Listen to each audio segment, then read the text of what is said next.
quand tu as un vrai désalignement, quand vraiment ça ne suit pas qui tu es à l'intérieur, quand c'est pas un choix, eh ben, voilà, énergétiquement, il y a un décalage. Tu te sens malade. Donc c'est quoi? C'est donc comme quoi les cheveux, il y a un prolongement énergétique de la personnalité que nous sommes. Ah bah pour moi c'est indéniable, c'est-à-dire la personnalité que tu rayonnes. Tu as reçu Philippe Ferrer ici.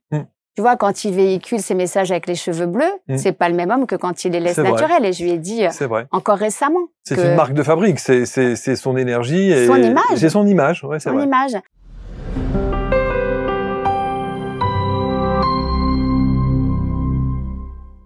Merci d'être avec nous. Voici une nouvelle rencontre inspirante. Vous savez qu'on aime énormément les personnes qui viennent s'installer sur ces canapés pour avoir leur ressenti, leur parcours de vie. Et moi, je suis fasciné. J'ai une passion pour ceux qui sont au cœur de ce que j'appelle la résilience.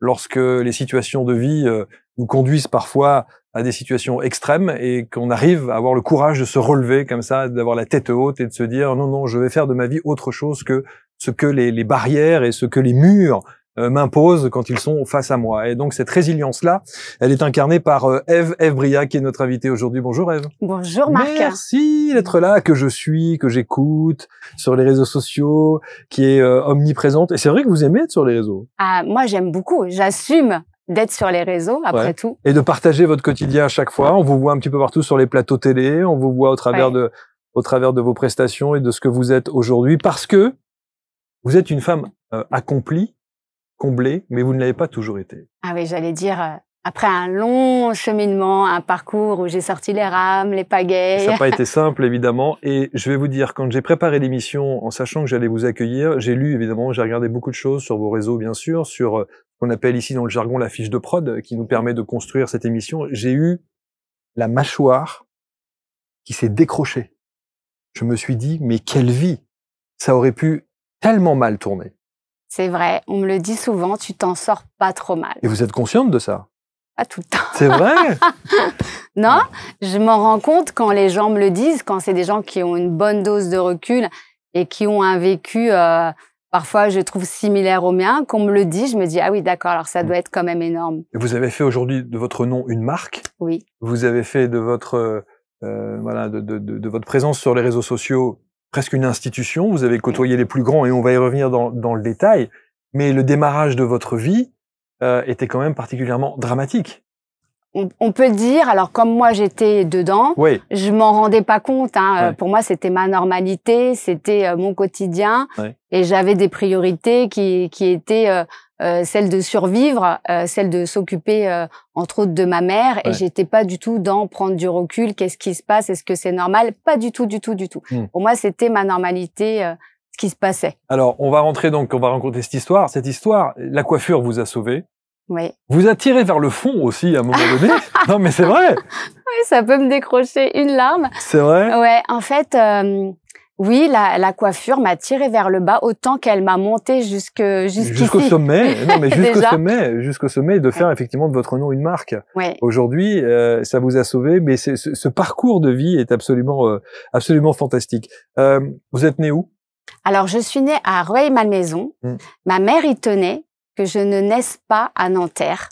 Parce que je pense qu'elle savait intérieurement que c'était mieux d'indiquer une adresse plutôt qu'une autre. Mais moi, j'ai grandi à Nanterre. Dans un endroit? Dans un endroit entre un bidonville et un hôpital psychiatrique. Donc, c'était dans les années 1970 assez connu. C'est là que les migrants, c'est là qu'on les logeait. Donc voilà, j'étais à côté du CNIT de la Défense, pas très très loin. Et j'étais dans une zone qui était donc une non-zone, on peut le dire. Donc voilà, moi j'ai grandi là, mais mes parents avaient un pavillon qui en fait a été construit sur un terrain donné par leurs propres parents. Et mon père étant très bricoleur, on va le voir après, eh bien il a construit une maison là. Donc j'ai grandi entre parpaings et bon, on pourrait se dire jusque-là, jusque-là, c'est pas non plus voilà, évidemment que vous n'êtes pas dans un cadre idyllique géographiquement parlant, mais enfin il y a pire. Et moi je m'en rends pas compte parce que à l'époque, on peut même aller chercher de l'herbe au lapin avec mes voisins qui ont des casiers à lapin, je peux même le voir avec un côté gai, ludique, pourquoi pas. Bon. Vous avez l'amour de vos parents ou pas à cette période-là? Alors non, Je le sais pas. Moi, je le vois différemment. Je le vois comme j'ai l'amour de ma mère. Je le vois comme ça. Aujourd'hui, je le verrai plus du tout de la même façon. Parce que j'ai des enfants et que donc, avec le recul, je me dis... Et votre papa a un problème d'alcool? Oui. Très sérieusement, d'ailleurs? J'ai découvert que j'étais pas toute seule et qu'il y a même beaucoup de célébrités qui parlent aujourd'hui. À l'époque, j'avais bien conscience qu'il fallait pas trop que j'en parle. J'avais conscience qu'il fallait pas que je le dévoile au monde des adultes. J'avais conscience que si j'en parlais, c'était tellement grave qu'on pourrait me retirer de ma famille. Donc, je me taisais. Et donc... Mais vous vivez avec la peur au ventre? Ouais. Ça c'est vraiment quelque chose qu'on peut dire. C'est que c'est la peur au ventre. Et à la fin, on s'en rend pas compte. Parce que c'est tellement une tension permanente et constante. Il y a Thierry Beccaro qui raconte ça. C'est vrai. Pour d'autres raisons. Ouais, mais... Enfin, sur la violence de son père, je me suis retrouvée dans beaucoup de similitudes avec lui, de rentrer la boule au ventre et de pas savoir ce qui va se passer à l'intérieur. Surtout que moi, je savais pas non plus ce qui se passait à l'extérieur parce que c'était dangereux aussi dehors. Donc, j'ai bien conscience aujourd'hui qu'avec mon apparence du jour, je vais être difficile à entendre. Mais c'était mon quotidien. Votre quotidien. Ouais. C'est vrai qu'il y a une similitude avec, maintenant que vous me le dites, avec Thierry Beccaro, parce que son père était aussi alcoolique. Oui. Et donc, il vivait sous la tyrannie du père et de l'attitude lorsque son père rentrait le soir en se demandant qu'est-ce qui m'attend? Qu'est-ce qui va se passer? Qu'est-ce qui va se passer? Et donc, vous vivez avec ça. De l'autre côté, et on va faire bref aussi là-dessus, votre maman vit dans des conditions improbables et elle en devient dépressive. En fait, elle est maniaco-dépressive. Aujourd'hui, ma mère s'est avérée. Donc, s'en sont suivis des séjours à l'hôpital psychiatrique. Mais sur le moment, moi, je me rends pas compte. Je pense qu'elle est fatiguée de la situation qu'elle vit. Et puis, il y avait de quoi être fatiguée. Mais je me rends pas compte que j'ai aussi une maman qui va pas très bien. Moi, ce que je vois, c'est que j'ai un père dangereux. Je vois pas trop que ma mère est aussi dangereuse, en fait, finalement, puisqu'elle gère pas du tout ce qui se passe. Donc, je grandis là, un peu comme une enfant. Est-ce que vous avez déjà, à cet instant-là, la combativité, le sentiment de vous dire il faut que j'ai envie de sortir de là, je veux faire quelque chose de ma vie, ou alors vous vous laissez porter parce que vous êtes trop jeune, trop petite? Pas du tout. Mais par contre, il y a quelque chose d'intéressant, c'est que j'ai très très peu de photos de mon enfance parce que personne prenait de photos. Mais j'en ai une où juste dans le regard, je vois bien que je suis déterminée, que j'ai dû naître un peu d'une façon prédestinée à avoir la capacité de combattre ce qui allait se passer. Donc moi, j'ai voulu tuer mon père assez tôt. J'ai essayé de mettre des choses dans ses bouteilles. Concrètement, que ma mère a enlevé après. Parce que en fait, ce que je mettais, ça devait être du Doliprane ou l'équivalent. Donc ça devait pas servir à grand chose. Mais moi, j'avais vraiment qu'une prière tous les jours, c'était sortez-moi de là, quoi. Sortez-nous de là, vivante. Parce que je voyais bien que les voisins faisaient rien, que tout le monde faisait semblant de pas voir. Et qu'à l'intérieur, c'était dramatique ce qui se jouait. Est-ce que, alors, et c'est là où vous allez voir la suite de l'histoire qui est incroyable et pourquoi Ève aujourd'hui a fait de son nom une marque et presque une institution qui fait qu'elle a côtoyé évidemment les plus grands, qu'elle s'en est très très bien sortie, et je suis content de vous avoir sur ce plateau pour en parler. Il y a un jour fatidique, il y a une date évidemment qui est très importante, qui n'est pas comme les autres puisque votre père rentre dans l'état qu'on imagine, et c'était un passionné d'armes. Il fabriquait les arbres. Il fabriquait des arbres. Ouais. Il y avait dans ce pavillon qui n'était pas très bien construit, un sous-sol dans lequel il y avait une pièce à laquelle je n'avais pas le droit d'accéder. Ça, c'était, il n'y avait pas beaucoup de choses où j'avais pas le droit d'aller, mais cette pièce-là, c'était vraiment, je savais que si mon père m'y trouvait, ça aurait été dangereux. Je crois même qu'il y avait un mot d'indiqué pour pas rentrer là. En tout cas, j'y allais pas tant. J'ai dû y aller une ou deux fois et donc j'ai vu qu'il y avait un établi, il y avait des douilles, des balles. Donc il fabriquait ses armes et d'ailleurs il allait tirer dans les champs au lapin un peu plus loin, mais je l'ai jamais vu faire. Mais il était menaçant.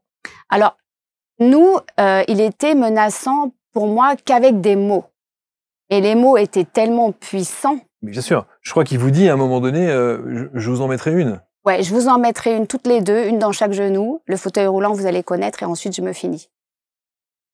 La violence des propos. Quel âge vous avez à ce moment-là? J'ai plus aucune notion de l'âge. Okay. Je peux pas te dire le jour où elle est morte. Et donc du coup, vous vivez en permanence avec cette peur, cette crainte. En fait, moi, j'ai l'impression qu'il y a que moi qui vis avec cette crainte, parce que j'ai l'impression que ma mère, Elle se rend pas compte. Ouais, elle est totalement effacée du truc, quoi. Un jour, je rentre de colonie, de vacances, parce que j'allais une fois par an. C'était mon moment parce qu'il y avait un CE. Il travaillait chez Solex, donc il y avait un comité d'entreprise. Et donc, ma mère était très contente de m'envoyer en colonie, mais moi, on avait un code. Quand je l'appelais, c'est « Est-ce qu'il fait beau à Paris ?» Ça voulait dire « Est-ce que tout va bien à la maison ?» Est-ce que ça va? Et moi, je me rappelle que j'attendais tous les jours ce coup de fil « Est-ce qu'il fait beau ?» Elle me répondait invariablement « Oui, il faisait beau. » Pour ne pas vous inquiéter. Voilà. Et un jour, je suis rentrée et il y avait un trou énorme dans le mur. Et j'ai demandé à ma mère, tu m'as dit qu'il faisait beau. Elle m'a dit non, mais j'ai essayé de tirer pour voir ce que ça faisait. Dans ma tête, j'ai tout de suite... tiré au fusil de chasse? Tu sais, il y avait des 22 longs rifles, il y avait un petit peu de tout. Je sais pas, mais je l'ai pas cru. C'est la première fois de ma vie que je l'ai pas cru, ma mère. Et je me suis dit, là, il s'est passé... Là, elle me dit plus la vérité. Donc, j'ai plus jamais voulu retourner en colonie. Parce que je savais que il fait beau, c'était faux. Donc, voilà. Et puis, il y a une date. Ouais. À un moment donné, votre père rentre et vit dans un état second. Oui, alors, tu vois, il y a plusieurs états dans l'alcool. C'est comme ça que j'ai développé mon intuition. Hein. C'est que j'essayais de capter avant qu'il rentre. Dans quel type d'alcool. Je le faisais aussi un peu en analyse en fonction du programme, de l'heure. J'étais après Dallas, avant Dallas, tu vois. Et comme il faisait sombre dans l'allée du jardin, j'essayais de voir comment ça tanguait. Tu vois, est-ce que ça tanguait fort? Est-ce que c'était très alerte? Et quand c'était encore un peu alerte, c'est que c'était pas très bon. Et il y a un soir, je peux pas te dire pourquoi, il est rentré. Et je savais que c'était dangereux. Je savais que ce soir-là, ça pouvait être le soir où ce qu'il avait dit. En plus, il rajoutait des trucs un peu incompréhensibles du type tu rentreras de l'école, tu trouveras des billets partout et tu auras du sang plein les murs. Imagine quand je rentrais de l'école, à chaque fois que j'ouvrais la porte. La peur. Donc, j'interdisais à chacun de mes amis de rentrer avec moi. Parce que je pouvais pas dire ce que je vivais. C'était pas possible. Du coup, j'avais ça, mais ce soir-là, il y a un truc que j'ai pas senti. Et quand je l'ai vu arriver, donc il fait noir, c'est après Dallas, ma mère est dans le salon, elle regarde le programme TV, sûrement qu'elle a pris 1 ou 2 anxiolytiques à l'époque, je le sais pas. Elle est calme, elle se méfie pas. Et moi, je viens là et il y a tout mon corps qui me dit là, c'est dangereux ce soir. Je peux pas te dire pourquoi. Et je ferme la porte à clé. Une prémonition. Ah oui.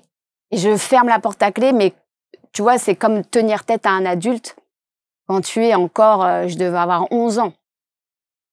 Mais bon, je nous protège. Et cette porte, elle était en verre. Ça se faisait beaucoup à l'époque avec des croisillons, tu sais, en fer assez épais. J'ai pas le temps de terminer, de faire le tour, que son poing, paf, tu vois, il passe comme ça et je le vois. Je vois du sang qui coule tout le long de son bras. Et d'un coup, je suis prise d'une émotion, je réouvre la porte. Et j'essaye de le calmer. Tu vois, en lui disant, mais papa, pourquoi tu as fait ça? Pourquoi tu as fait ça? Et là, je le vois, il me regarde, il me dit, tu me crois pas? Et donc, je sens là que, je sais pas quoi, mais je sens qu'il faut que je tienne ma mère loin. C'est fou cette intuition que vous avez à ce moment-là, ce ressenti-là. Et tout ça, là, on condense le truc en quelques secondes. Ah oui. Mais ça doit durer une éternité, l'affaire. Et surtout, qu'aujourd'hui, je peux t'en parler parce que c'est comme une cicatrice que je peux toucher avec le temps, mais pendant longtemps, j'ai pas pu en parler. J'imagine. Parce que, ou alors, il aurait fallu me sortir des caisses de Kleenex, tu vois, et après, les mots seraient venus. Donc, j'ai beaucoup travaillé. Et aujourd'hui, je suis en contact avec mon papa. Et on va en parler, justement. Voilà. Mais si tu préfères, il est allé tout droit dans la chambre. Il a pris une 22 longs rifles sous le matelas. Il s'est assis. Donc, j'étais dans l'embrasure de la porte. Il m'a regardé. Il m'a dit, tu me crois pas? Et donc, moi, je sais plus si je parlais. Tu sais, là, à un moment donné, t'as plus rien. Je disais juste, ma mère criait. Qu'est-ce qui se passe? Et je lui disais, reste où tu es. Je criais, reste où tu es. Parce que dans mon idée, il se levait pour mettre en place ce qu'il avait dit qu'il ferait. Les balles dans le genou. Voilà. Et connaître le fauteuil roulant. Que ma mère connaît aujourd'hui, le fauteuil roulant. On en reparlera si tu veux. Mais en tout cas, voilà, en fait, il fait pas du tout ce qu'il a prévu. Il s'assied. Il met l'arme dans sa bouche. Et là, j'entends une déflagration qui me... Et j'entends un corps. J'entends le corps tomber. Et je ne sais pas encore. Tu vois, je sais. Tu ne vois pas. Je ne vois pas. Je ne vois pas, j'entends. J'ai envie de te dire, c'est presque pire. Parce que dans ma tête... Donc là, ma mère arrive. Parce que ce bruit, tu sais, d'une arme qui retentit dans le fond d'un crâne, en fait, c'est... pourrais jamais le déterminer, même avec un son de musique, tu vois. Et ma mère, elle rentre dans la chambre en courant, tu vois. Et là, j'ai plus le son, j'ai plus l'image non plus. Elle dit, il l'a fait, tu vois. Elle est dans une panique et elle sort en courant pour prévenir le voisinage, pour trouver de l'aide parce qu'elle pense que c'est encore possible de le sauver. Et là, avant qu'elle sorte, je lui demande le numéro du SAMU, tu vois, mais je lui hurle, le SAMU. Et je me vois garder un sang-froid énorme, aller au téléphone, qui est comme ça, le même, et décrocher et composer le 15. Et là, j'attends. Donc, tu vois, je sais que j'ai le corps, j'ai ma mère dehors, mais il faut que je protège. On ne sait jamais s'il se relève. Tu es jeune. Il se relève, tu vois. Bien sûr. Il nous finit, tu vois. J'ai tout dans ma tête. Ouais, je suis très jeune. Mais ce qui est fou, c'est que tu dis, j'ai peur qu'il se relève et qu'il nous finisse, alors que tu pourrais dire, il peut se relever et on peut peut-être le sauver. C'est pas ça que tu penses? Non, c'est pas ça. Moi, je veux qu'on en finisse. Comme je te dis, j'ai mis des cachets dans tout ce qu'on vivait, c'était trop.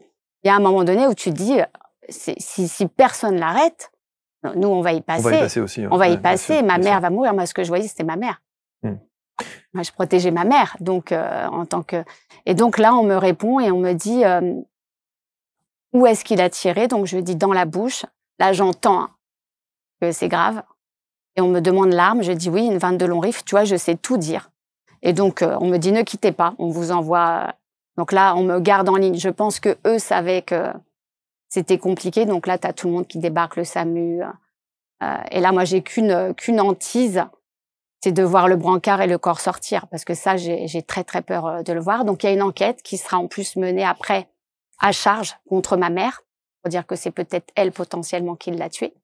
Donc, tu vois la famille vole en éclats. Mais moi, j'ai qu'un mot ce soir-là, c'est... Je pense que les policiers comprennent pas. Je dis, c'est fini. Ça y est, fin de l'histoire. C'est fini. Et ce soir-là, on va dormir chez les voisins. Donc, ma mère est mise sous Tronxène, en perf, tu vois. Et donc, on va dormir chez les voisins. Et pour moi, on dort. Et c'est bien, tu vois. Aïe, on peut passer à une autre vie. Puis, c'est pas du tout ce qui se passe. Parce qu'en fait, dans ma tête, on pouvait passer à autre chose. Mais dans la tête de ma mère, c'était un drame qui venait de se passer. Évidemment. Tu perds ton mari. Et donc, voilà. Est-ce que tu es consciente à ce moment-là de l'intuition qui t'a habité pendant toute cette période? Non. Tout ce temps-là? Moi, je vis avec. Je sens des choses même dans la maison. Tu vois, dans cette maison, j'ai toujours senti des présences, des choses. Et donc, quand mon père décède, derrière, je le sens. Je le sens, il est là. Et tu vois, tu peux pas savoir. Je rentre, j'ouvre la porte et j'ai l'impression qu'il a. Donc, je me dis que je délire, tu vois, que j'ai encore peur d'un espèce de fantôme. J'apprendrai avec le temps qu'il était vraiment là et que c'était bien lui que... Parce que vous êtes restés, votre mère et vous, dans la maison après le drame? Quand je te dis que ma mère n'était pas bien, qu'elle était vraiment pas bien, parce que moi, j'avais qu'une envie, c'est qu'elle mette en vente ce pavillon et qu'on aille ailleurs. Mais elle, bien sûr, c'est devenu le pavillon de l'homme tant aimé qui a disparu. Donc, c'est là que je te dis que tu sais que tu as affaire à un... Combien de temps vous allez rester dans le pavillon encore? Ma mère, elle y est restée très longtemps. Moi, j'ai quitté le pavillon avant elle. Mais en tout cas, ce que je peux te dire, c'est que j'ai jamais été tranquille dans ce pavillon et j'ai toujours senti mon père avec la peur au ventre et je pouvais le dire à personne, tu vois. Alors, est-ce que après, avec le recul, c'est une perception dite médiumnique ou est-ce que c'est une perception de peur parce que tétanisé par ces images qui sont évidemment terrifiantes? Alors, j'ai envie de te dire les deux. Et puis, avec le recul, maintenant, il est tellement là partout dès qu'il y a un médium, il dérange, il peut te faire sauter le plateau, là, couper le courant, il peut faire allumer la télé chez moi. Et j'ai demandé, est-ce que c'est lui? Parce que moi, j'ai jeté une télé, tu vois. Et on m'a dit, il s'excuse. Parce qu'aujourd'hui, il a totalement changé. Et attends, vous avez cherché à rentrer en contact avec lui après? Alors moi, jamais. Hein. Moi, non. Mais il a dérangé des médiums avec qui j'ai été en contact après. Ok. Tu es au restaurant avec quelqu'un, on te demande, t'as perdu quelqu'un? Bah oui. Ah, qui? Mon père. Parce que là, il est là. Il me pousse. Et là, tu dis, OK, bon. Et je dois faire quoi de cette information? C'est ça. Merci, j'aimerais autant que ça soit fini. Ouais. Donc, après, par rapport à ce que j'ai fait de ma vie, je comprends qu'il soit resté et que c'était pas forcément malveillant. et pour accompagner et peut-être même pour terminer un travail. Mais alors, est-ce que justement pour terminer ce travail, et on va voir maintenant la jolie vie et évidemment l'évolution si positive de la vie d'Ève Briard, mais est-ce qu'avec le recul, on ne cherche pas à comprendre, à chercher un mot d'excuse de sa part Si on a cherché, on a trouvé. On a trouvé sur un post-it, Ève, j'ai rien pour toi, je sais que tu t'en sortiras. Il avait écrit ça. Ouais. Et pour ma mère, il avait écrit des trucs jolis, tu vois. Donc c'était vraiment un homme en souffrance. Ah ouais, je me suis dit, là, c'est pas cool. Voilà, je me suis dit, là, faut vraiment... Donc, il y avait une... Après, moi, j'étais pas très cool non plus avec mon père. Hein. Quand j'ai grandi, j'étais en confrontation avec lui. En rébellion. Et ça peut se comprendre, mais voilà. Évidemment. Face à l'alcoolisme, il n'y a pas de jugement à avoir, mais on peut comprendre qu'effectivement, ça soit si compliqué pour une petite fille de grandir dans cet univers-là et dans cette... Mais je tiens à dire que, contrairement à d'autres personnes, mon père n'était pas violent physiquement. Ouais. C'est-à-dire, j'ai jamais eu peur de lui physiquement, tu vois, avec des mains. Mais la violence verbale existe. Hein. Mais par contre, voilà, les armes, j'avais peur que... Bah oui, évidemment, et la preuve. Voilà, la preuve, c'est que l'intuition était... Et donc, mais la démarche de passer par des médiums pour se dire... Non, parce que j'avais pas ça quand j'étais jeune, et puis il n'y en avait pas comme aujourd'hui. Ouais. Donc, c'est venu après, sur le tard, me confirmer, simplement que ce que je ressentais, ou alors un jour, j'ai pris un rendez-vous, mais je vais te dire ça, il n'y a pas très longtemps, il y a 4 ans. Et on va te dire, votre papa est là depuis hier. Donc, il faut vraiment que je vous délivre son message. Son message, c'est le pardon. Évidemment. Est-ce que les perceptions, vous avez cherché à les travailler, vous? Oui. Ben oui, parce qu'en fait, à un moment donné, c'est tellement fort que c'est très récent qu'il y a des cours d'intuition. Hein. C'est vrai. C'est vrai. Alors, je me suis inscrite au premier cours d'intuition, je ne sais pas si je peux dire son mot, de Maud Christine, que j'aime beaucoup, qui est une femme que j'affectionne particulièrement. À l'époque, personne ne donnait de cours d'intuition. Qu'on a produit. OK. Et moi, j'avais lu ces livres quand j'étais très jeune, parce que j'ai toujours eu un rapport singulier. Je me suis jamais sentie seule dans ce pavillon.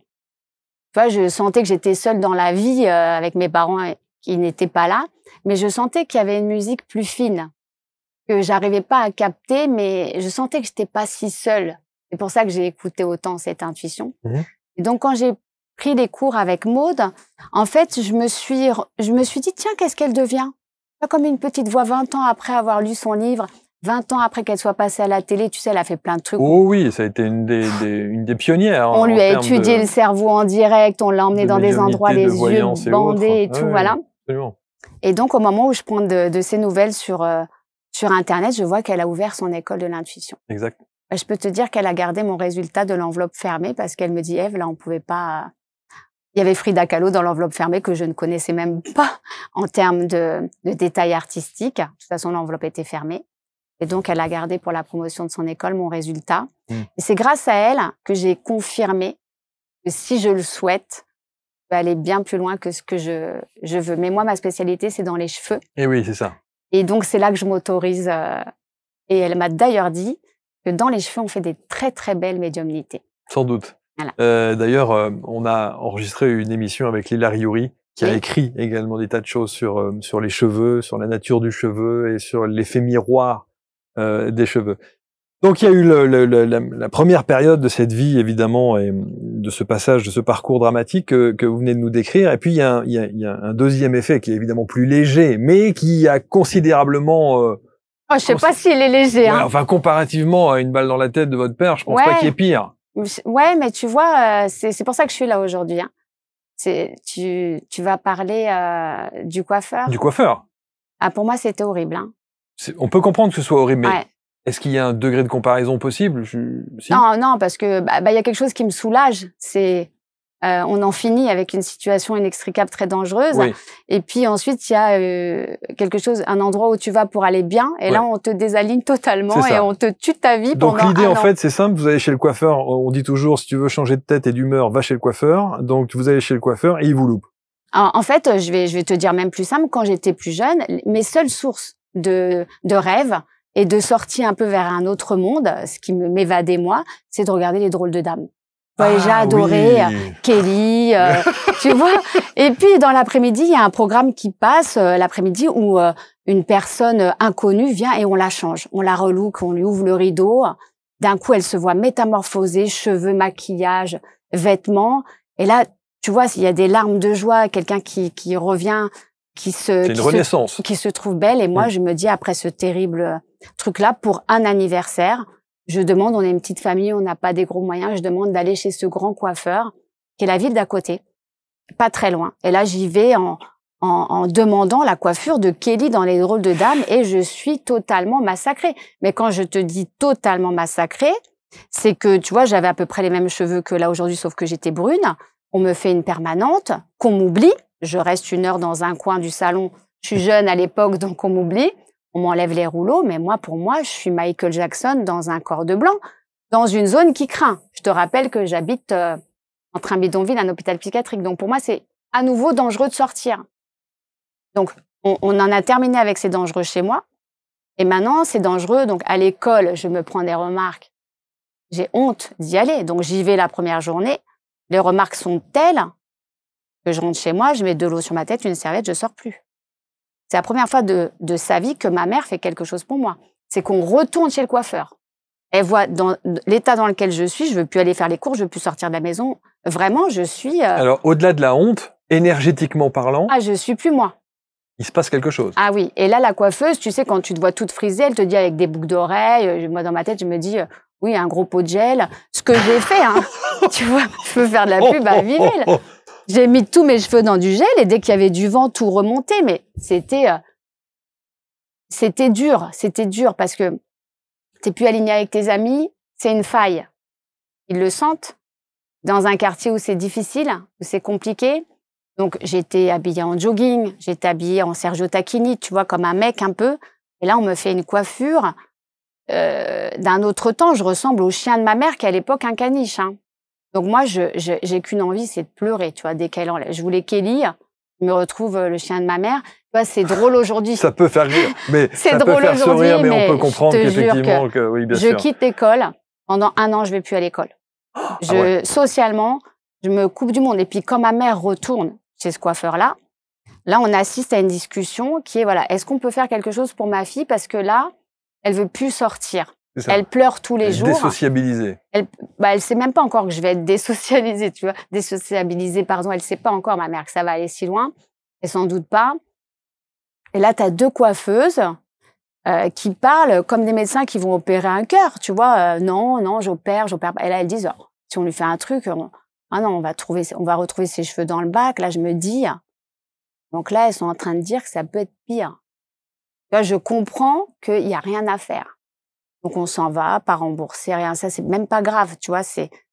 Aujourd'hui, je suis maître artisan coiffeur. Je peux te dire que ce que j'avais sur la tête, moi, je sais l'enlever en moins de 5 minutes. Tu vois, l'incompétence des gens, à un moment donné, a déclenché chez moi une vocation. Je peux pas te dire autrement. Je me suis dit, moi, je vais faire ce métier-là. Et je vais le faire... Pour sauver les gens. Différemment, ouais. C'est devenu... C'est devenu, ouais, comme... une marque de... Oui, bien sûr. Il fallait que ça arrive. C'était... Mais c'est ça qui est assez incroyable. C'est le fait de renaître comme ça, après une épreuve.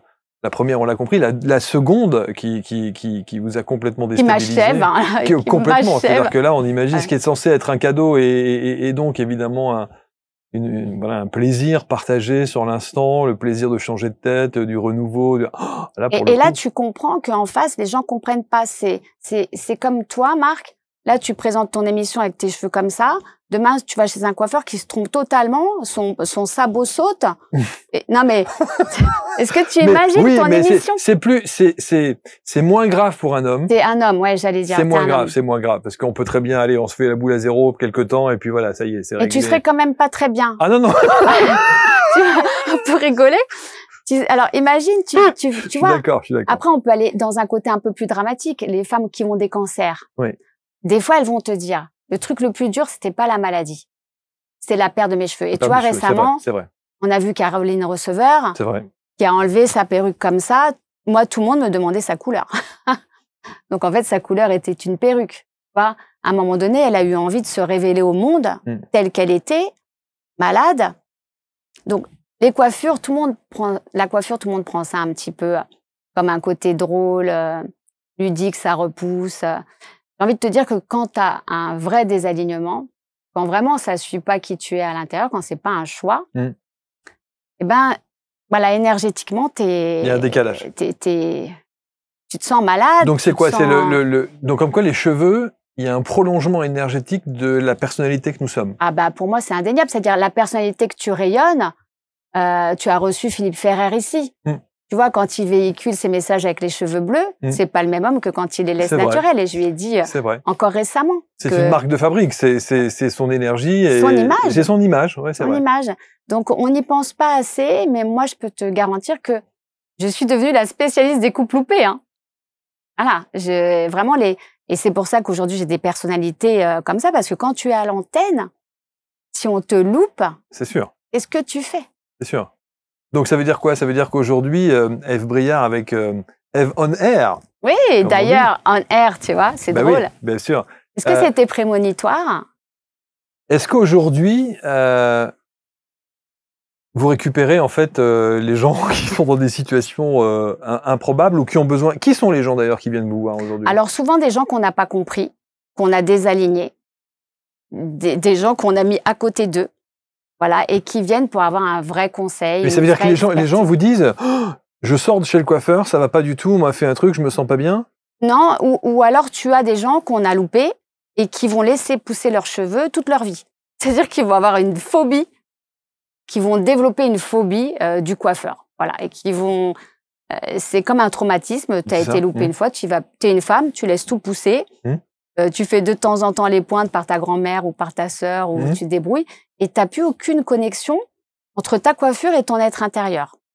Alors, tu vois, aujourd'hui, il y a plein de gens qui travaillent sur le développement intérieur, le développement personnel, et derrière, ils n'osent pas retoucher, et puis ils n'y vont pas d'ailleurs. Alors, quel rapport, comment on peut expliquer ça, le lien qu'il peut y avoir dans l'unicité, en tout cas dans la longévité de ce que l'on est, de l'être que l'on est, et la coupe de cheveux? En fait, ce que tu es à l'intérieur, tu as une perception de toi qui t'est toute personnelle. Et généralement, tu penses que ce que tu es à l'intérieur va se voir à l'extérieur. Que ton rayonnement intérieur, il est tel que forcément, les gens vont savoir à qui ils parlent. Dans notre réalité, qui est le monde matériel, si tu as travaillé ton intérieur, mais tu n'as pas travaillé ton extérieur, bah, les gens, ils te voient comme tu es à l'extérieur. C'est comme si tu mettais le moteur d'une Porsche dans une 2 chevaux. Bah, tu vas beau avoir roulé tant que tu veux, tout le monde va te doubler, te considérer comme une 2 chevaux. À l'inverse, tu prends une Ferrari, tu lui mets un moteur de 2 chevaux, tout le monde va te laisser passer. Et c'est la même chose en fait avec l'alignement intérieur. Donc il y a beaucoup de femmes aujourd'hui qui suivent et j'ai envie de te dire, c'est presque une pression de laisser ses cheveux naturels, de si t'es connecté, tu laisses tu vois, tu restes avec une image dont tu t'occupes pas. Bah, moi, je suis absolument pas d'accord avec ça. On t'a donné un véhicule. Travaille ton image, modèle-la, joue avec, c'est en résonance avec toi. Tu vas pouvoir faire beaucoup de choses si tu trouves la personne qui t'accompagne là. Alors, en l'occurrence, vous, mais comment est-ce que vous travaillez? C'est-à-dire que quand quelqu'un vient vous voir dans votre salon, qui est à Sèvres, hein, je crois, c'est ça? Oui, à Sèvres.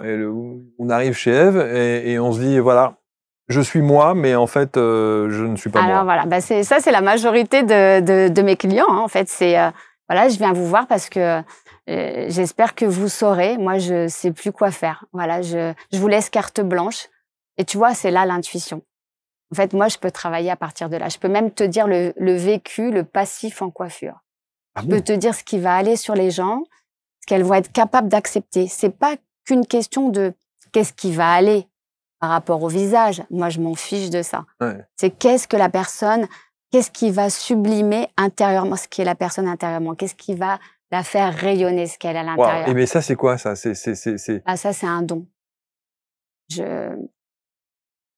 Ça, on me l'a confirmé plusieurs fois.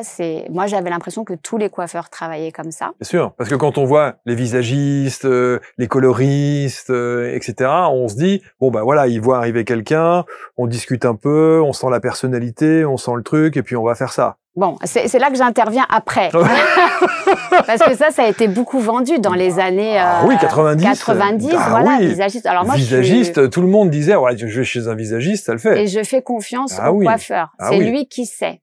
Tu vois, avant, c'était un moment pour les femmes. Ma grand-mère, jamais elle aurait passé une semaine sans aller chez son coiffeur. C'est vrai. C'est son instant beauté. Aujourd'hui, tout le monde a les ongles de fée, les sourcils teintés, les faux cils, tous les pieds sont faits, mais les cheveux... Emily in Paris, elle doit rigoler. Enfin, les gens qui viennent visiter Paris pour voir le look, le glamour à la française, ils doivent se dire, il y a un décalage aussi avec le monde réel. C'est que les femmes ont laissé tomber l'apparence parce que si tu es connecté avec ton environnement, si tu es connecté intérieurement, laisse au naturel. Alors, j'accompagne Fanny Agostini, que je coiffe. Qui est une journaliste. Qui est une journaliste très connectée avec la Terre. Oui, mais qui fait d'ailleurs des émissions sur ces sujets-là. Oui, et puis elle a une fondation aujourd'hui avec son mari Henri. Alors, tu vois, je l'accompagne, mais en végétal. On n'est pas obligé de désaligner non plus les projets des gens. Ça veut dire quoi, je l'accompagne en végétal? Ah oui, parce que tu es un homme. Pardon. En fait, elle ne veut pas faire de chimie sur elle. Okay. Elle reste avec un côté bio, ne pas dénaturer la terre. Okay. Parce que ça, c'est son... Donc, elle veut pas de produits chimiques sur ses cheveux. Voilà. Donc, je travaille avec elle, son apparence, et alignée avec ses valeurs. C'est-à-dire que je ne pose aucun produit chimique sur Fanny. D'accord. Voilà. Et donc, Fanny, elle a déménagé. Maintenant, elle vit carrément sur sa terre, en fait, qu'elle cultive. Elle est même capable de te faire venir Marion Cotillard. Enfin, ses bootcamps, c'est tout. Elle est canon. Et voilà, pendant 2 ans, elle n'est pas venue me voir. Moi, je la voyais à la télé. Je voyais son cheveu se dénaturer. Et je me disais, qu'est-ce qu'on lui fait? Et à un moment donné, j'ai reçu un coup de fil de Fanny qui m'a dit, mes cheveux, ça va pas du tout. Je lui ai dit, je sais. Tu vois, c'est un truc que je le ressens. Et donc, elle revient. Maintenant, à chaque fois qu'elle monte à Paris, elle passe par le salon. Jusqu'à Barack Obama. Jusqu'à Barack Obama. Alors ça, c'est fou. C'est fou parce que j'habitais à côté du CNIT. De la Défense. Voilà. Et mes amis, qui n'étaient pas forcément des gens très, très bons à suivre à un moment donné, ont voulu me faire monter sur le toit du CNIT pour faire du toboggan en hiver. Je sais pas si tu vois, on prenait les trains à l'envers. C'est comme ça que Jamel Debbouze a perdu sa main, je crois, avec un train. Bref, j'ai vécu vraiment des choses où c'était, si j'avais suivi tout le monde, j'aurais pu être... C'est pour ça qu'en début d'émission, on dit que vous en sortez pas mal. Voilà. Donc, j'aurais pu aller dans des choses comme ça, avec de la drogue, des choses comme ça. J'ai toujours eu cette petite voix qui me disait de pas y aller, tu vois. Et donc, quand je suis allée coiffer Barack Obama, j'ai appris l'adresse un peu dernière minute.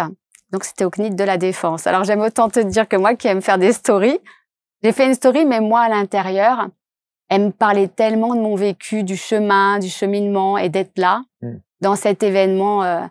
Tu te demandes si à la dernière minute, on va te pincer, si on va te dire c'était faux. C'est juste pour la joke, en fait, rentrer chez vous. Non, Barack Obama arrive. Mais il n'a rien à coiffer, Barack Obama. Oui, mais Barack Obama, en fait, il y a tout un staff beauté. Tu es dans le staff beauté, donc tu vas pouvoir... le coiffer, le rencontrer, être à côté. C'est Yann Arthus Bertrand qui prend les photos. Photographe. Voilà. Photographe, oui, bien sûr. Donc, même lui, il se présente à Barack Obama parce que Barack Obama ne sait pas du tout qui est Yann Arthus Bertrand. Donc, tu es sur scène parce que je m'occupe aussi de Fanny Agostini, qui est la maîtresse de cérémonie. Là, tu as les chiens du déminage qui surveillent toute la salle. Là, tu dis, OK, on est passé de là à là, maintenant, tu es dans le CNIT. De faire du toboggan à t'es dans le CNIT. C'est ça. Tu vois, et ça, c'est l'histoire de ma vie. C'est que finalement, ce métier m'a tellement apporté de rencontrer des gens tellement différents les uns des autres parce que on est passé aussi sur le fait que j'ai travaillé en coiffure studio. Donc, j'ai coiffé des mannequins. J'ai appris comment tu peux modeler une image. Comment tu peux aussi faire croire. Faire jouer un personnage qui, à la fin, devient celui que tu es, tu vois, comment les gens sont accompagnés ou non, servis ou non par une image. Tu vois, c'est un choix. Et alors, du coup, est-ce qu'il y a des gens qui viennent vous voir et qui vous disent « Moi, je veux ça », mais vous savez pertinemment que c'est pas ce qu'il leur faut? Ah ouais, alors ça, c'est, voilà, on va rentrer un peu en... Là, il y a une dualité. Non, je vais toujours chercher à comprendre pourquoi il y a cette demande. Mettre des visuels, parce que tu sais, en coiffure, on est beaucoup sur des mots. Alors, je voudrais la même chose qu'il y a 2 mois. Alors, autant te dire qu'on ne sait pas, nous. On va te dire oui, mais la réalité des faits, c'est que sans support visuel, on te parle un peu d'un truc que chacun imagine de son côté. Moi, je dis toujours, c'est un peu comme si vous alliez voir un chirurgien esthétique et que vous lui disiez, je veux un peu retendre la paupière, un peu gonfler la lèvre. C'est mieux s'il y a des visuels. Donc, on va discuter et là, on va se poser et là, les gens vont prendre conscience que ce qu'ils demandent depuis des années, ils l'ont pas juste parce que c'est pas réalisable, sur eux en tout cas. Donc, tu vois, c'est par une communication et presque, j'ai envie de te dire, un accouchement des fois. Oui, bien sûr, il y a un vrai échange psychologique pour le coup. Ben, c'est pour ça que c'est un moment on a beaucoup dénaturé la coiffure. Tu vois, en France, tu dis que t'es coiffeuse, ça te précède. Oh, il y a quelques stéréotypes. Il y a quelques stéréotypes et... ça te précède. J'aime bien l'expression, ça te précède. Hein, mais tu vois, moi, il y a des choses que j'ai faites, j'ai caché ma profession. C'est vrai? Bah oui, parce qu'intuitivement, tu sens que là, tu vas être jugé. Tu vois, si je parle à un médecin, et j'ai beaucoup accompagné ma mère sur la suite, je sais que cette radio-là, faut pas la faire comme ça. C'est parce qu'intuitivement, on est dans un métier très technique. Moi, je suis maître artisan. C'est des heures et des heures et des heures de pratique. Moi, quand j'entends des gens formés en 2 mois, formés en ligne, mais notre métier, va dire ça à John Nollet, va dire ça à Christophe Nicolabio, va dire ça, tu vois, c'est un vrai métier. Aujourd'hui, tout le monde vénère la cuisine, tout le monde vénère d'émincer des légumes, mais fais-le avec des ciseaux dans des cheveux. Tu vas comprendre la complexité de travailler avec 2 mains, d'être en synergie avec un client à qui tu parles. Voilà, les gens n'ont aucune conscience des capacités qu'il faut. Et c'est pas grave. Notre métier, c'est de faire que ça se voit pas. Alors, après, il y a une question qu'on se dit, c'est qu'en prenant de l'âge, les cheveux évoluent, changent. Oui. On peut pas garder la coupe de cheveux qu'on avait quand on avait 20 ans. Et donc? Est-ce que ça veut dire qu'on est moins aligné ou est-ce que les cheveux évoluent en fonction de notre personnalité, donc de notre alignement Alors, c'est un peu hormonal aussi. Donc, les femmes sont pas du tout au courant. Elles voient 2-3 cheveux blancs, elles vont s'acheter une couleur en grande surface, elles se la font, elles pensent qu'elles sont revenues à leur état originel. En réalité, non, il va falloir le refaire tous les mois. Et si tu le refais tous les mois, tu vas déstructurer tous tes cheveux. Et ça, le fait de déstructurer impacte en tout cas, à un moment donné, tu vas ressembler à un épouvantail à moineaux. Oui, mais ça, c'est de l'esthétique. Oui, mais ça va t'impacter. Ça va impacter énergétiquement. Ça va t'impacter dans ton rayonnement sur les autres. Tu vois, tu passes d'un cheveu, un poil brillant, tu vois, un pelage soyeux, à un truc tout rêche, et les gens comprennent pas.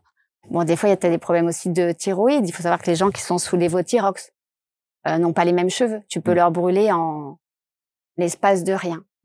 Donc, ça, c'est des choses qu'on apprend avec l'âge. Moi, quand j'étais plus jeune, on me demandait de vendre des shampoings pour femmes cheveux matures. Et je me disais, mais jamais de ma vie, je vais vendre ce truc-là. Hein. Cheveux matures. Tu vois, j'y croyais pas moi-même. Aujourd'hui, je constate que la peau devient mature passé un certain âge et que les cheveux, c'est pareil. Et donc, sur le côté intuitif, en tout cas énergétique, une coupe de cheveux peut véritablement changer quelqu'un. Si t'es pas aligné avec toi, tu passes, t'es dans l'ombre. T'es plus dans ton personnage. T'es plus dans celui que tu souhaites véhiculer. Tu crois, mais en fait, tu tires. Mais c'est vrai que parfois, quand on sort de chez le coiffeur et qu'on est content, il n'y a pas que des ratés. Quand on sort de chez le coiffeur, on se dit, on peut se sentir bien et différent. Important. Et important, ouais. Et on est là et on est content. Bon, ça peut être l'inverse aussi. Ouais, voilà. Il y a beaucoup de gens qui sortent de chez le coiffeur, et moi le premier, qui disent je vais mettre une casquette parce que je vais aller refaire un truc à la maison. Mais t'imagines? Non, mais c'est vrai. Donc t'es désaligné. Mais parce que je suis pas venu à Sèvres chez Eve R. Et c'est-à-dire que tu fais les hommes aussi ou pas? Oui. Mais pas tant. Hein. C'est vraiment ma spécialité. C'est vraiment de réaligner. Et On Air, je vais expliquer, c'est parce que en fait, je voulais que ce soit un endroit intimiste dans lequel presque on puisse choisir sa musique. Tu vois, comme un endroit d'enregistrement où on nous laisse un peu calfeutrer. Mais on a le sentiment quand même dans ce que tu proposes, ce que vous proposez, mais on a le sentiment que c'est pas qu'une coupe de cheveux. Ah non, on va au-delà. C'est bien plus que ça. Oui. Il faut qu'il y ait un environnement, il faut qu'il y ait un temps à soi. C'est pas un truc qu'on fait en 15 minutes, un petit coup de tondeuse. Ah bah alors ça, tu vois, je te dis tout de suite, je prends pas ces gens-là. Ils cherchent juste de la lumière, un coiffeur comme ça avec qui on veut pas échanger. Il y a pas d'humain, il y a pas d'humanité parce qu'on nous a beaucoup mécanisés, tu vois, avec des tâches qui paraissent simples à faire. Non, si on vient me voir, on se pose, on cherche son image, on cherche à rattraper quelque chose. Des fois, ça peut prendre 1 an, 2 ans, hein, sur une certaine longueur. Tu vois, t'as beaucoup de gens qui te disent bon, c'est horrible, on va tout raser. C'est pas chez moi que ça va se passer ça, parce que c'est horrible, on va tout raser, ça va être pire après. Donc t'as tout un accompagnement. Moi, c'est ça que j'aime faire. C'est restaurer l'identité où tu as des blocages dans ta vie. Tu cherches un conjoint, tu cherches un métier, tu comprends pas, c'est non, non, non. Tu vas aller voir marabout X, marabout Y. Ben oui, non, mais en fait, t'as juste pas l'image de là où tu veux aller. Et tu le sais pas, puisqu'à l'intérieur, t'as tellement changé que tu crois. C'est écrit, tu vois. Non. Parfois, il te faut une image. J'ai conseillé tellement de gens qui travaillent soit en ligne, soit en télé, enfin, pour être plus dans leur identité. C'est ça. Et mieux incarner avec des retours tels que maintenant, j'ai plus de doute sur le fait que c'est ça. Et puis, tu sais, pendant le confinement, il y avait plein de gens qu'on a laissés comme ça, sans coiffeur. Mais tu avais aussi des femmes qui avaient des compléments capillaires collés, dont le mari n'était pas au courant. Là, si tu sais ce que c'est qu'un complément capillaire collé. Complément capillaire, oui, collé. En fait, ce sont les femmes qui ont des alopécies androgéniques, donc qui perdent tous leurs cheveux dessus, comme les hommes. Je crois que c'est la femme de Will Smith qui a ce problème-là. Je crois qu'elle a un problème d'alopécie. Ça se peut. Et donc, ces femmes-là, on les a laissées. Sauf que si tu vas pas tous les mois recoller ça s'en va. Donc, on était en confinement assez longtemps et ces endroits étaient fermés. Et oui. Donc, moi, j'ai des gens qui m'appelaient de cheveux qui, tu sais, d'extensions qui tombaient, de prothèses capillaires collées qui partaient. T'as toute l'image qui s'effrite. Qui s'effrite en même temps. Bien sûr. Et t'es en confinement et tu sais que quand ça va réouvrir, il y aura tout le monde qui va. Donc, à partir de là, moi, j'ai décidé d'accompagner les gens. Donc, j'ai monté ma chaîne YouTube. J'ai fait Laurent Ruquier qui m'a appelé sur les grosses têtes. C'était drôle d'ailleurs. Et moi, j'ai décidé d'accompagner les gens dans comment le faire, comment ne pas être démunis comme ça. Et c'est comme ça qu'est née, tu vois, l'idée du service à distance de conseil en images capillaires à distance. Et en fait, je me rends compte que aujourd'hui, ma mission, moi, ce que j'ai envie de faire, c'est de permettre à chaque femme de savoir qu'est-ce qui lui irait, pourquoi ça va pas, pourquoi elle n'arrive pas à aller là, pourquoi finalement, comment on peut y aller, qu'est-ce qu'on peut lever. Et comme je suis maître artisan et que j'ai aujourd'hui l'âge que j'ai pratiqué, j'ai loupé aussi beaucoup de gens.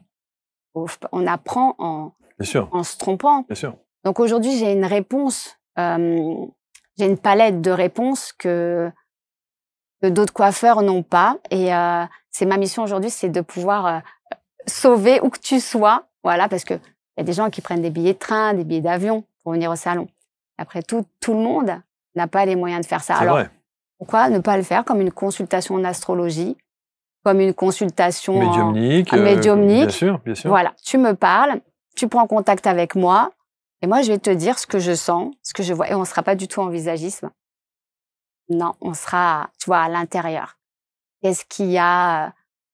Il y a même des histoires de gens qui portent des coupes de cheveux et qui relèvent toute une lignée. Tu vois, en ce moment, c'est très à la mode de porter les cheveux texturés, bouclés, de les laisser boucler. Et moi, je sais que c'est pour, saluer toute une génération qui a dû porter les cheveux raides pour être acceptée. Tu vois, il y a une mission parfois dans le fait de porter telle ou telle coupe de cheveux. Et donc, tu le vois là, maintenant, c'est une mode. C'est une mode, mais en fait, pas toujours une mode. Hein. Des fois, c'est une mission que les gens ont. Donc, tu peux les accompagner. Donc, vous devez avoir des histoires extraordinaires entre des avant-après. Mais énorme. Avec des gens qui ont changé de tête, donc qui ont changé de coupe de cheveux, donc de tête, donc d'énergie, et donc qui ont débloqué des situations probablement dans leur vie, comme la vôtre. Moi, ouais, tu vois, là où je suis arrivée, c'est parce que j'ai vu dans le monde du mannequinat, tu vois arriver le mannequin ou la mannequin, tu dis c'est pas elle le modèle, pas toute Adriana Carambeu, tu vois, il y en a que tu vois arriver, tu dis non. Ah, tu vois, j'étais un peu choquée. On me dit tu vas voir à la lumière. Et effectivement. Tu te dis, ah oui, ok, coiffée, waouh, et tu la vois dans la rue, tu l'arrêtes pas, tu la reconnais pas. C'est magnifique, tu vois. C'est sûr, c'est sûr. D'ailleurs, les mannequins font exprès de s'en les dire. Hein. Ils n'ont pas besoin parce que parfois, ils sont vraiment très laids. Mais ça veut, voilà, encore une fois, des fois, ça le fait quand même à l'image. Alors, non seulement ils font tous la gueule. C'est vrai, ça, c'est pour pas être embêté, je crois. Non, mais ils font tous la gueule. Ouais, dans les défilés. Ouais. Voilà. En plus, haute couture, on pourrait dire des tas de choses là-dessus parce qu'on se demande d'ailleurs qui porte ces tenues-là parce que c'est juste. Mais moi, ce que je peux te dire, en tout cas, c'est qu'elles font un peu ce que je faisais à Nanterre. C'est-à-dire qu'une fois que tu les as maquillées, coiffées, une fois que la séance est terminée, elles se démaquillent vite fait. Et si elles peuvent, elles enlèvent ce que tu as mis dans leurs cheveux. Elles mettent un jogging, une casquette vite fait. Tu sais, parce qu'elles elles se faufilent dans le métro. Et si elles sont pimpées, oui, bien sûr. Elles sont trop embêtées. Et moi, c'est ce que je faisais à Nanterre. C'est-à-dire de pas être pimpée. Bon, pas jusqu'à la catastrophe. Mais j'avais un côté assez masculin pour qu'on vienne pas me parler, tu vois, pour essayer de donner le change. C'est pour ça qu'aujourd'hui, j'ai travaillé toute ma féminité. Alors, les gens, quand ils me regardent, ils vont dire, c'est facile pour elle. Mon histoire, attends, elle l'a inventée.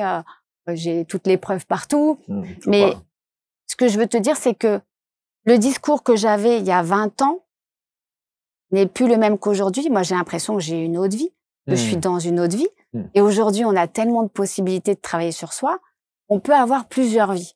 Mais si tu restes avec l'image de ta première vie dans ta quatrième vie, il y a un moment donné où tu coinces, tu peux pas y aller.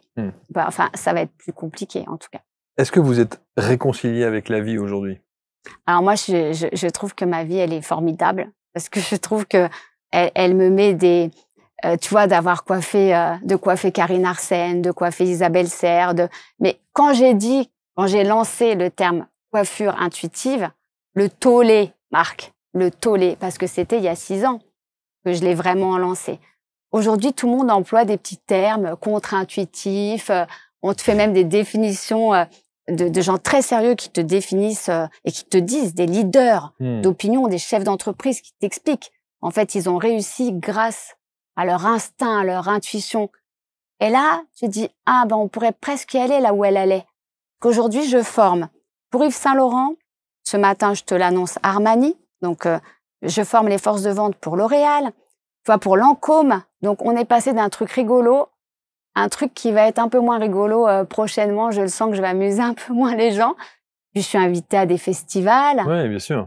Où donc, la coiffure à l'intuition, ça va être compliqué maintenant de se l'approprier.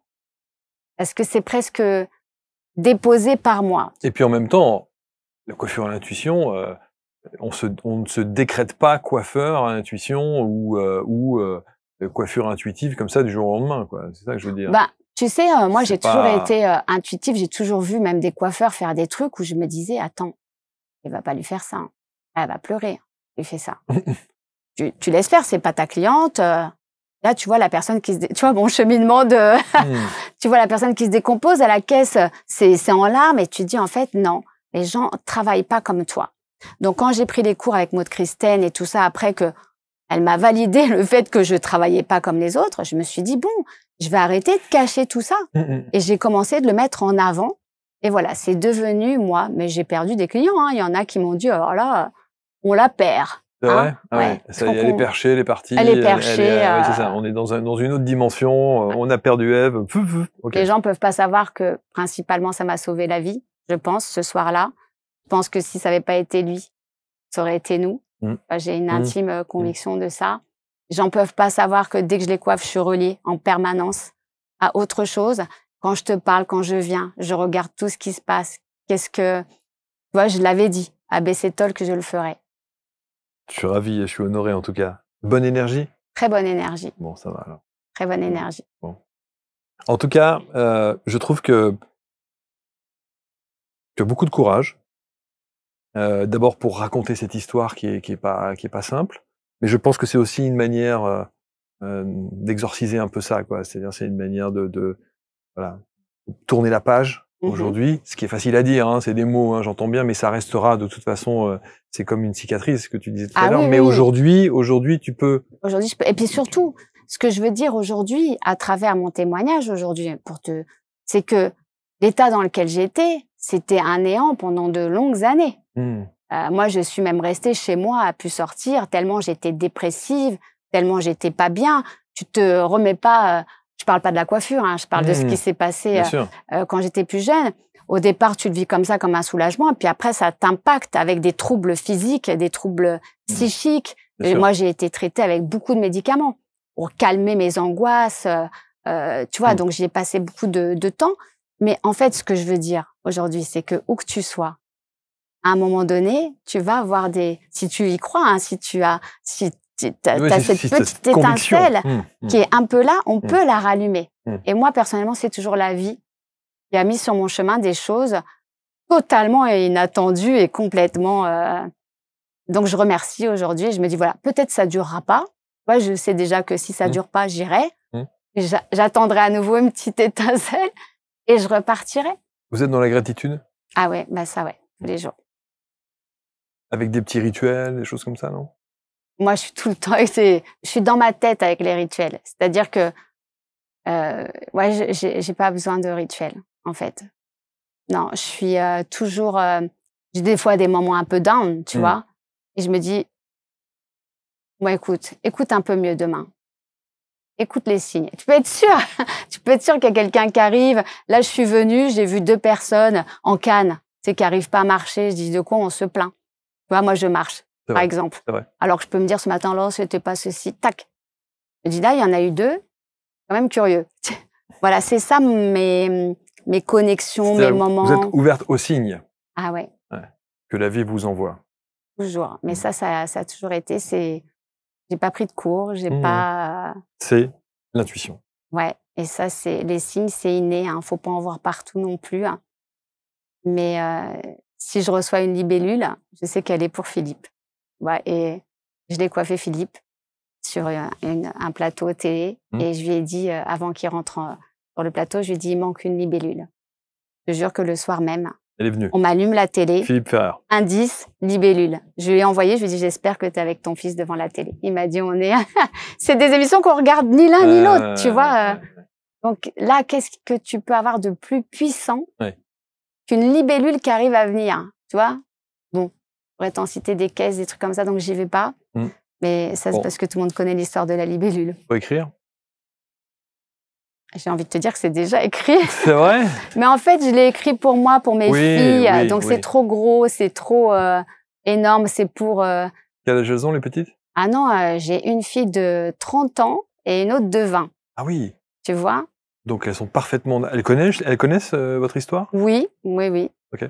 J'ai envie de te dire qu'avec le recul, la plus petite n'a pas la conscience parce que j'ai tellement évolué que c'est comme si j'avais un peu laissé ça. La grande, elle est bien consciente de plein de choses parce qu'elle a vécu avec moi, je l'ai élevée toute seule. Donc, elle a vécu mes tourments. Voilà, elle a vécu cette période de vie où j'étais très tourmentée. Donc, elle a pris un peu différemment les choses dans la vie. Je mets ici, évidemment, les sites internet, les réseaux sociaux, la chaîne YouTube, Ève On Air, les cheveux dans les yeux. Yes. Yes, voilà. Le salon qui se trouve à Sèvres. C'est ça. Hein, c'est ça. Et puis, ces consultations qu'on peut faire en visio. En fait, les consultations, on peut les réserver sur mon site internet. Directement. Et il y a 2 formules. Soit une formule où tu m'envoies ta photo, je te conseille 2 possibilités et je te vois pas. Soit une autre, un peu plus premium, où je te conseille, mais je te prends en visio et on va parler un petit peu de ce qui se passe. D'accord. Voilà. Donc, faut le voir comme une agence de conseil en images, mais plus dirigée à destination des cheveux. Et alors, les gens qui portent justement des perruques et autres, ce ne sont par définition pas leurs cheveux? Si, il peut y avoir leurs cheveux en dessous. C'est ça ta question? Oui, non, parce que si on porte une perruque, c'est que on n'a plus de cheveux. Non, dans le domaine... oui. Tu verras, ça c'est l'avenir. Alors, je te fais une... c'est sûr que... moi, je me méfie parce que je me dis que bientôt, on n'aura presque plus besoin de coiffeur. Tu pourras changer de tête, un peu comme le font les Afro-Américaines. Elles ont des cheveux en dessous, mais elles mettent des cheveux longs un jour, elles changent de tête comme ça, grâce à des perruques. Et aujourd'hui, on a des qualités de perruques incroyables. Et heureusement d'ailleurs pour les personnes qui en ont besoin, et je pense notamment aux personnes de cancer et autres, avec la chimio. Merci beaucoup, Ève. Et moi qui te remercie, Marc. Merci infiniment. J'étais ravi de cette rencontre et je pense que ça aura touché aussi et peut-être aussi permis à des gens de prendre conscience de l'importance de ces cheveux. Une image connectée avec soi. Et de l'image connectée, évidemment, incontestablement. Je sais que vous allez commenter, que vous allez partager également. Vous mettez les liens pour entrer en contact avec Eve et puis avec tout son staff, son équipe et puis l'ensemble des réseaux. Et on se dit à très bientôt. Merci à très beaucoup. Bientôt, Marc, avec plaisir. Merci à tous. Prochaine rencontre sur ABC Talk quand vous le désirez. Commentez, partagez et puis abonnez-vous. C'est le principe des chaînes YouTube et des chaînes en règle générale. Salut à tous et à bientôt.